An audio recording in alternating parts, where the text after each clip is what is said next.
Jair Lapid poziva na predčasne volitve in razpustitev izraelskega parlamenta že prihodnji teden. Vodja opozicije obtožuje koalicijo Benjamina Netanjahuja, da sprejema, kot pravi, antidemokratično zakonodajo, katere cilj je vplivati na naslednje volitve. Lapid je parlamentu povedal, da bi se morala Izrael izogniti še enemu poletju korupcije in sovraštva, ter takoj oditi na volitve, namesto da bi čakali do poznega oktobra. Lapid je pred kratkim seveda napovedal politično zavezništvo z nekdanjim premierjem Naftalijem Bennetom pod novo skupno listo, imenovano Bajahat, kar pomeni skupaj. Če bi bil Kneset razpuščen naslednji teden, bi lahko bile volitve že avgusta. Za več odzivov in vpogledov je v studiu z nami politični analitik Dil Hoffman. Najlepša hvala, da ste z nami. Politično manevriranje in združevanja, to je danes na dnevnem redu. Ni presenečenje, v naslednjih 6 mesecih bo verjetno prišlo do številnih sprememb. Menite, da bodo volitve potekale predčasno? No, Benita, lepo je, da bi si vodja opozicije to želel. Ena od stvari, ki jih imamo še iz časov, ko smo bili del britanskega imperija, je, da smo prevzeli sistem britanskega parlamenta. Da je pisarna vodje opozicije najbolj oddaljena od samega parlamenta in da ima najmanj vpliva, ko gre za zelo velike odločitve.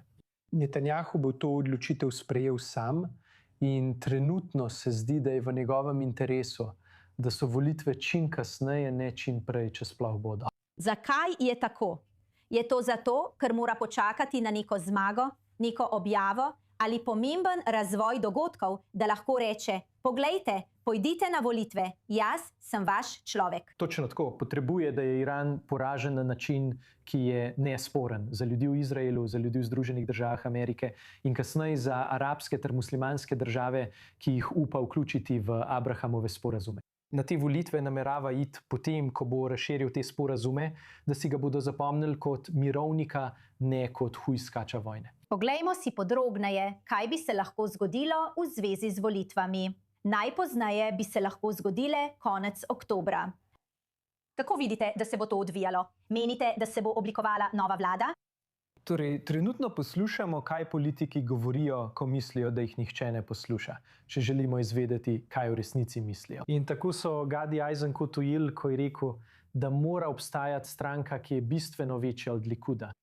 In zaradi tega je v zadnjih nekaj dneh, ko so namigovali z Liebermanom, da bi se te dve stranki lahko združili, zgledalo, kot da je to mogoče.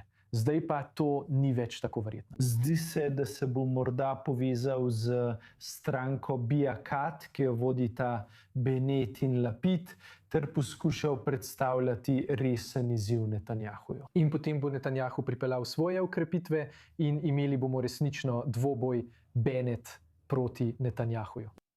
Kako dobro gre Benjaminu Netanjahuju trenutno v anketah? Če imate prav, kot opisujete, se na koncu vse skupaj spremeni v tekmo proti Naftaliju Bennettu.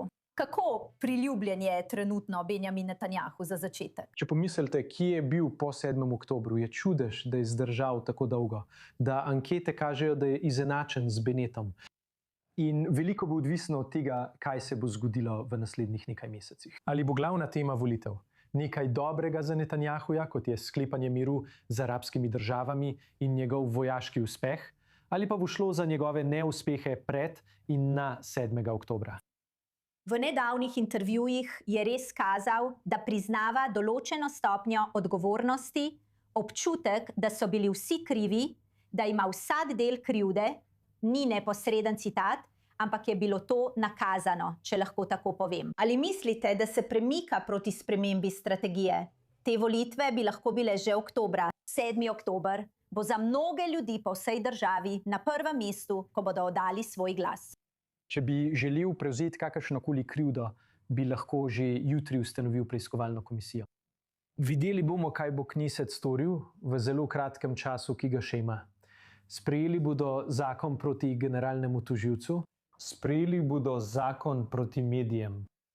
Lahko bi poskusili vpoklicati študente ješive, lahko bi poskusili ustanoviti preiskovalno komisijo o 7. oktobru. Toda ne zdi se, da so to glavne prioritete. Kaj so potem glavne prioritete? Glavna prioriteta je utrditi Netanjahujevo bazo. In če bazi ni všeč pravosodje, potem bazi ni všeč niti mediji. Potem bodo tarča zakonodaje, preden se kneset razpusti. Gil, ljudje gredo na volitve. Kaj bo večini ljudi najpomembnejše? Zdi se, da bo to varnost. Veliko ljudi je zelo vznemirjenih zaradi oprostitev naborništva. Tudi to bi lahko bilo v ospredju. Katere so po vašem mnenju ključne teme za izraelske volivce, ko oddajo svoj glas? To je tisto, zaradi česar so trenutno najbolj zagrenjeni.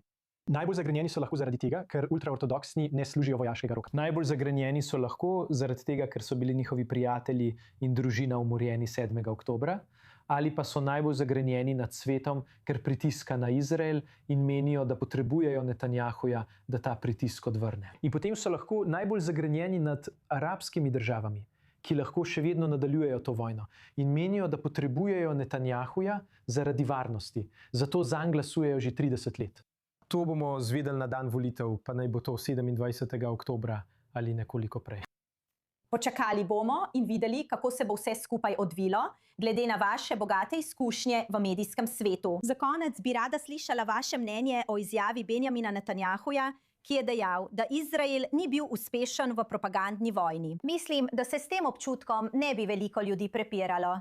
Krivil je dezinformacije na družbenih omrežjih.